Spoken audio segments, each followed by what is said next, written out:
오늘도 이 시간에 주의 전에 나와 하나님을 의지하고 하나님께 예배한 여러분들에게 하나님의 놀라운 은혜와 복이 있기를 주님의 이름으로 간절히 축원합니다. 사랑하는 성도 여러분, 오늘 우리가 함께 나눌 말씀의 제목이 바로 내가 베드로는 아닌가라는 제목입니다. 여러분이 오늘 주보를 보면서 설교 말씀의 제목이 내가 베드로는 아닌가라는 제목을 보았을 때 여러분은 어떤 생각이 드셨습니까? 여러분 생각에 그랬을 거예요. 나는 예수님을 부인하지 않기 때문에 나는 베드로가 아니야라고 생각을 했을 것입니다. 그러나 우리는 오늘 본문의 말씀을 통해서 우리 각자의 믿음의 삶을 돌아보면서 정말 나는 베드로가 아닌가 깊이 생각해보고 은혜를 나누는 시간이 될 수 있기를 바랍니다. 오늘 본문의 내용은 그렇습니다. 예수님께서 이제 잡히셔서 대제사장이 안나스에게 끌려갑니다. 이 안나스는 그 해에 대제사장인 가야바의 장인이었어요. 예수님께서 이제 대제사장의 집으로 끌려갈 때 베드로와 다른 한 제자가 그 뒤를 따라갑니다. 그런데 다른 한 제자는 대제사장의 집으로 들어갈 수 있었지만 베드로는 그 집에 들어가지 못했어요. 왜냐하면 그 다른 제자는 대제사장과 아는 사이였거든요. 그래서 그 집 안으로 들어갈 수 있었는데 베드로는 알지 못하니까 들어가지 못하고 문 밖에 서 있었습니다. 그러자 그 한 제자, 여기서 그 한 제자는 누구냐면 바로 요한을 말합니다. 그러니까 요한이 나아가서 이제 그 문 지키는 여자에게 말을 하죠. 내가 아는 사람인데 같이 들어가도 해주세요 라고 했을 때 이제 같이 들어가게 됐어요. 그런데 그 문을 지키던 여정이 베드로가 딱 들어가는 걸 보고 베드로에게 묻는 거예요.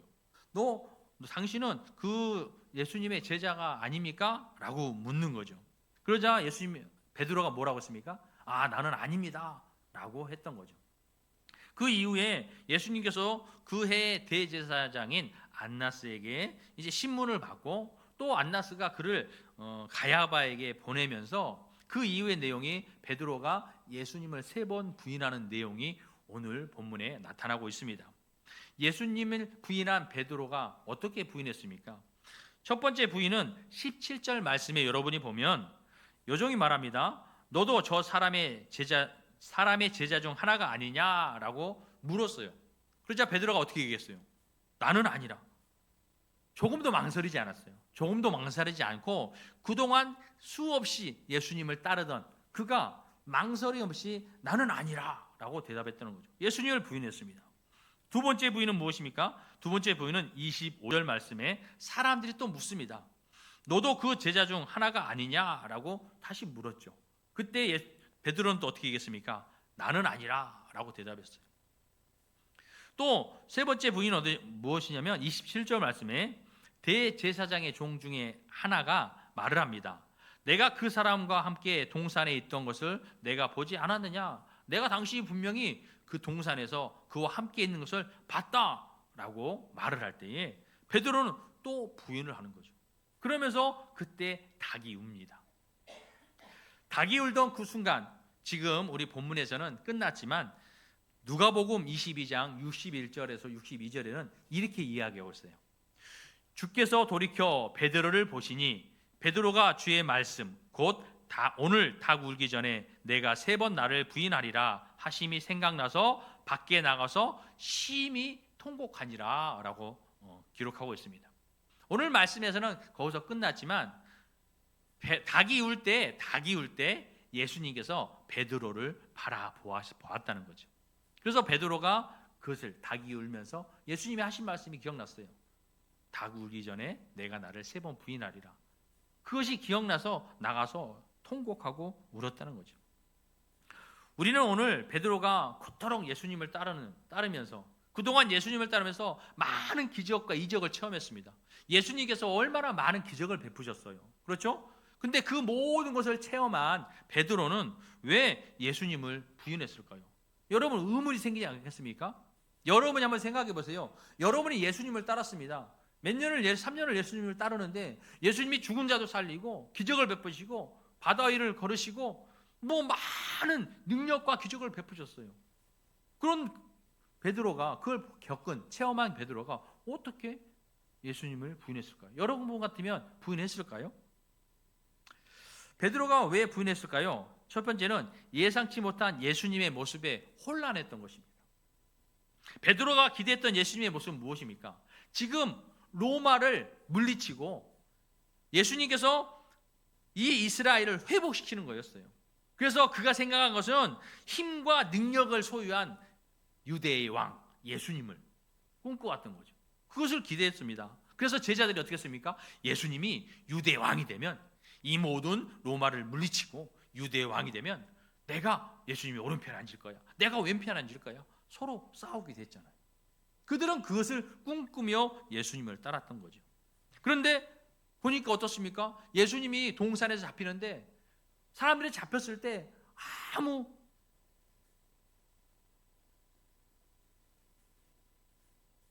저것도 안 하는 거예요. 그래서 그가 볼 때 베드로가 예수님을 따르면서 했던 말들이 있습니다. 베드로는 어떻게 예수님을 따랐습니까? 마태복음 16장 16절 말씀에 베드로가 이야기합니다. 어떻게 얘기하냐면 예수님께서 베드로에게 제자들에게 질문을 하죠. 너희는 나를 누구라 하느냐라고 질문을 합니다. 그때 다른 제자들은 막 망설였어요. 다른 제자들은 막 망설였는데 베드로가 그 누구보다 먼저 나가서 고백을 합니다. 뭐라고 합니까? 주는 그리스도시요 살아계신 하나님입니다 라고 이렇게 고백하던 사람이었어요. 또 마태복음 26장 33절 말씀에 베드로가 대답하여 이르되 모두 주를 버릴지라도 나는 결코 주를 부인하지 않겠습니다 라고 말하던 사람이었죠. 이런 베드로가 어떻게 예수님을 부인했냐는 것이죠. 그가 생각하는 예수님은 이런 분이었는데 어떻게 많은 사람들에게 붙잡히시면서 아무런 저항도 하지 못했을까? 본인은 그렇게 생각하는 거예요. 또 아니 예수님은 왜 가만히 계시지? 지금 예수님의 능력을 나타내어서 이 모든 사람들을 물리쳐야 되는데 왜 가만히 계실까? 그는 그렇게 생각했다는 거죠. 그래서 베드로에겐 이 혼란이 믿음의 흔들림이 되었다는 거죠. 이것 때문에 흔들리게 되었다는 것이죠. 두 번째로는 현실의 두려움 때문이라는 것입니다. 예수님을 따르던 베드로에게도 생명의 위험이 다가왔습니다. 로마 병정들이요 지금 많이 있잖아요. 또 유대 지도자들이 많이 모여 있습니다. 또 뭐냐면 지금 재판장의 분위기는 무서워요. 무서운 분위기입니다. 그러니까 그곳에서 많은 사람들이 베드로에게 물었을 때 베드로가 지금 예 맞습니다. 제가 그 제자 중에 한 사람입니다 라고 이야기하면 자신도 지금 체포될 것 같았어요. 체포될 것 같았어요. 그래서 무서웠던 거죠. 그래서 베드로는 그들이 묻는 말에 예라고 대답하지 못하고 나는 아니라 라고 대답했던 것입니다. 우리가 살아가면서 예수님을 따르면서 죽음을 각오한다고 하지만 그것은 말처럼 쉽지 않습니다.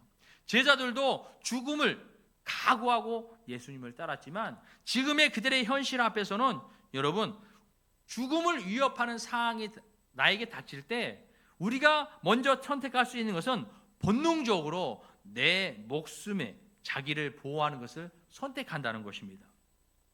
또 세 번째로는 베드로가 혼자 있었기 때문에 예수님을 부인했다는 거예요.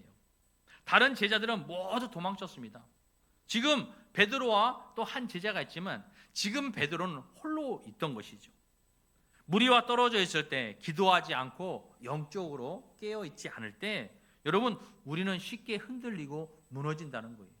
여러분의 삶에서 여러분은 마찬가지입니다. 여러분 우리 모두 함께 있을 때는 어떤 힘들고 어려운 상황도 서로 이겨낼 수 있어요. 손을 맞대고 기도하면서 서로 응원하면서 그 어려움을 이길 수 있지만 여러분이 혼자 있을 때 그런 고난과 시험을 당한다면 여러분 어떻게 했습니까? 두렵다는 거죠. 그래서 예수님도 말씀하십니다. 시험에 들지 않게 깨어 기도하라. 마음에는 원이로되 육신이 야가도다 라고 말씀하고 있죠. 우리는 항상 시험에 들지 않도록 여러분 기도하라는 거예요. 여러분 날마다 기도해야 돼요. 내가 어떤 상황 가운데서도 흔들리지 않도록 내 믿음이 흔들리지 않도록 우리에게 많은 고난 큰 시험이 오면요 우리도 흔들릴 수가 있어요. 그 시험의 환경을 바라보면서 하나님을 바라보지 못하고 예수를 바라보지 못하고 환경을 바라보면서 그 환경 때문에 내가 시험 들고 무너질 수 있다는 거예요. 그래서 우리는 깨어 기도하라는 거예요. 내가 어떤 시험에도 어떤 어려움에도 흔들리지 않도록 주님 바라보고 하나님 바라보고 내가 이겨나갈 수 있도록 여러분 깨어 기도하라는 것입니다. 그래서 그러한 시험이 올 때 하나님을 의지하는 거예요. 말씀을 붙잡는 거예요. 그 말씀을 내가 힘을 얻어서 이 모든 것을 이겨나갈 수 있는 것입니다.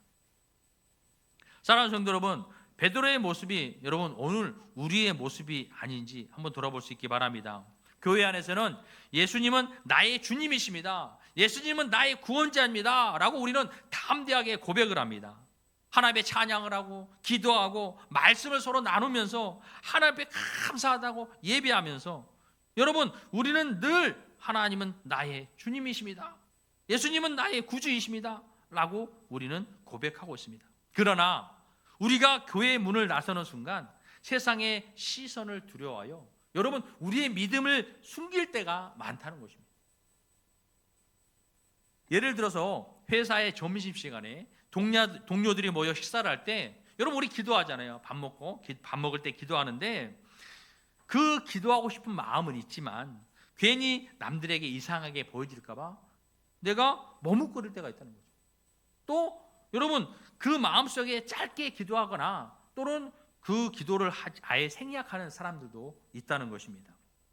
또 어떤 사람들이 자신의 삶을 고통스러운 자신의 삶을 여러분에게 털어놓을 때 여러분은 여러분 마음속에서 하나님을 믿어보세요. 제가 함께 기도할게요. 이런 말이 마음에 있으면서 목에까지는 올라오는데 그 말이 안 나온다는 거예요. 이처럼 우리는 교회에서는 주님을 고백하지만 세상에서는 사람들의 평가와 시선을 두려워해서 우리의 믿음을 숨기는 경우가 많이 있다는 것입니다. 마치 베드로가 예수님을 3번 부인했던 것처럼 우리도 일상 속에서 예수님을 외면할 때가 있다는 것이죠. 여러분 우리의 믿음의 삶을 한번 돌아볼 수 있기 바랍니다. 우리가 세상에 나아가서 나는 당당하게 많은 사람들 앞에서 나는 주님을 믿습니다. 예수님 믿으세요. 예수님 함께 기도합시다. 여러분 이렇게 얘기할 수 있는 믿음의 사람들이 되어야 된다고 말하고 있는 것입니다. 하지만 예수님께서는 우리에게 뭐라고 말씀하셨습니까? 마태복음 10장 32절 말씀에 누구든지 사람 앞에서 나를 시인하면 나도 하늘에 계신 내 아버지 앞에서 그를 시인할 것이요 라고 이야기하고 있어요. 우리가 사람들 앞에서 그리스도를 예수를 시인하면 예수님도 하나님 앞에서 우리를 시인해 주신다는 거예요. 그러나 우리가 많은 사람들 앞에서 예수를 부인하면 예수님도 하나님 앞에서 우리를 부인하신다는 것입니다. 식사 전에 누군가에게 여러분의 작은 고백 하나가 누군가에는 복음의 씨앗이 될 수 있다는 것을 여러분 우리는 알아야 된다는 것입니다. 왜냐하면 여러분이 식사 전에 기도하는 그 한 모습 하나가 또 주일에 교회 간다는 말 그 한마디가 힘든 이에게 제가 기도해 드릴게요 라고 전하는 그 따뜻한 위로 하나가 누군가에게는 여러분 마음문을 열게 할 수 있다는 것입니다. 아무것도 아닌 것 같잖아요. 여러분 그 말 한마디가 아무것도 아닌 것 같지만 어느 누군가에게는 마음문을 열 수 있게 만든다는 것입니다. 예수님은 오늘도 우리에게 묻고 계십니다. 너는 세상 앞에서도 나를 주라 고백하겠느냐라고 여러분에게 묻고 계신다는 거예요. 여기 계신 모든 분들은 어떤 상황에서도 주를 부인하지 않고 나의 구원자라고 고백할 수 있는 이러한 신실한 믿음의 성도들이 될 수 있기를 바랍니다. 그러나 오늘 우리가 절대 잊지 말아야 할 한 가지가 있습니다. 그것은 무엇이냐면 바로 예수님께서 베드로를 바라보는 시선의 의미입니다. 예수님께서 베드로를 왜 바라보았을까요? 그 시선은 베드로를 정죄하기 위한 시선이 아니었다는 거예요.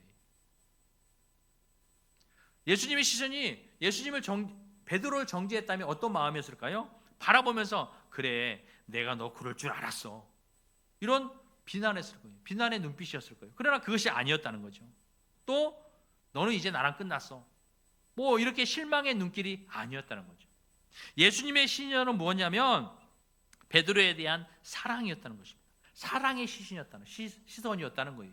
베드로가 부인하고 닭이 이럴 때 베드로를 바라보는 그 예수님의 시선을 우리는 알아야 된다는 거예요.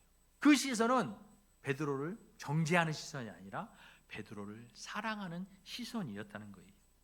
기억하게 하는 시선, 회복을 준비하는 시선, 끝까지 함께하겠다는 시선이었다는 것입니다. 예수님의 시선에는 내가 나를 부인했지만 나는 여전히 너를 사랑한다, 이런 의미가 담겨졌다는 거예요. 왜냐하면 알았잖아요. 베드로가 부인할 걸 알았잖아요. 그래서 그 부인하고 닭이 이울 때 깨닫게 된 베드로를 바라보면서 내가 나를 부인했지만 나는 여전히 너를 사랑한다 라고 메시지를 정한 것입니다. 베드로는 그 시선을 보고 밖에 나가 통곡했습니다. 단순히 자신의 잘못을 후회하면서 통곡하는 것이 아니라 자신의 죄를 알고도 여전히 자신을 바라보시는 예수님의 사랑하는 마음에 무너졌다는 것입니다. 예수님의 그 시선이 베드로를 무너뜨렸습니다. 예수님의 그 시선이 베드로를 회개하게 만들었습니다. 예수님의 그 시선이 베드로를 다시 세웠던 것입니다. 그리고 부활하신 예수님께서는 다시 베드로를 찾아오죠. 이 이후의 말씀이 그런 것입니다. 요한복음 21장에서 예수님은 베드로에게 3번 물어봅니다. 뭐라고 묻습니까? 요한의 아들 시몬아, 내가 이 사람들보다 나를 더 사랑하느냐? 물어요. 또 묻습니다. 내가 나를 사랑하느냐? 또 물어요. 내가 나를 사랑하느냐? 그때 베드로는 대답합니다. 내가 주님을 사랑합니다. 예수님께서는 베드로가 예수님을 3번 부인한 그 수치스러운 기억을 3번의 사랑 고백으로 치유했다는 거예요. 너가 나를 3번 부인했잖아. 너가 나를 이 3번의 사랑으로 그 모든 수치스러움을 씌웠어요. 예수님은 베드로에게 다시 사명을 맡기십니다. 내 양을 먹이라, 내 양을 치라, 내 양을 먹이라. 실패한 제자를 내치지 않으시고 오히려 그를 다시 목자의 자리로 회복시켰다는 것입니다. 사랑하는 성도 여러분, 이것이 복음의 능력입니다. 하나님 앞에서는 실패가 끝이 아니라는 것입니다. 여러분이 살아가면서 실패할 수 있어요. 내가 믿음을 굳건하게 세웠지만 내가 시련 앞에, 유혹 앞에 무너질 수가 있다는 거예요. 실패할 수 있다는 거예요. 그러나 예수님은 실패하는 사람을 실망하지 않습니다.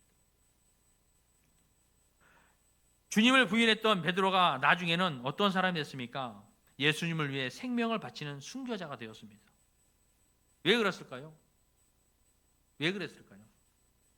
예수님을 그렇게 부인했던 베드로가 이제는 그 예수님을 위해서 자기가 부끄럽게 생각했던 그 예수님의 이름을 위하여 생명까지 내어주는 이러한 인생의 변화를 겪게 되었던 것입니다.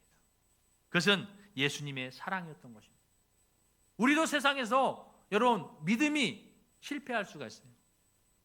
좋은 환경에 내 마음이, 내 삶이 평안할 때는요, 여러분 내 믿음은 굳건합니다. 흔들리지 않습니다. 나는 절대 주님을 버리지 않아요. 주님만 의지합니다. 하나님만 바라봅니다. 그러나 내게 시험이 오면 나도 모르게 무너진다는 거예요. 사랑하는 성도 여러분, 그런 여러분의 삶에 낙심하지 마시고 예수님께서는 그런 여러분에게 여전히 사랑의 시선으로 여러분을 바라본다는 것입니다. 사랑하는 성도 여러분, 오늘 이 말씀 앞에서 우리는 스스로에게 질문을 할 수 있어야 합니다. 내가 베드로는 아닌가? 사람들의 시선 앞에서 신앙을 감춘 적은 없습니까? 직장과 학교, 사회 분위기 속에서 믿음을 드러내기보다는 침묵으로 구분을 부인한 적은 여러분 없습니까? 그러나 그때도 지금도 그리고 앞으로도 우리를 바라보시는 예수님의 시선은 변함이 없음을 믿으시기 바랍니다. 그것은 바로 회복과 소망의 시선입니다. 그리고 물으십니다. 여러분에게 물으십니다. 내가 나를 사랑하느냐? 오늘 이 자리에 있는 여러분 결단할 수 있기 바랍니다. 주님이 그렇게 물으실 때에 주님, 오직 주님만 사랑하고 따르겠습니다 라고 말할 수 있는 여러분의 신앙이 될 수 있기 바랍니다. 여러분 중 누군가는 지금 신앙을 포기하고 싶은 상황일 수도 있습니다. 누군가는 무너진 자리에서 다시 일어나고 싶은 간절함이 있을 수 있습니다. 그렇다면 여러분, 오늘 이 순간 회복의 시간임을 믿으시고 다시 일어서는 복된 시간이 되시길 주님의 이름으로 간절히 축원합니다. 기도하겠습니다.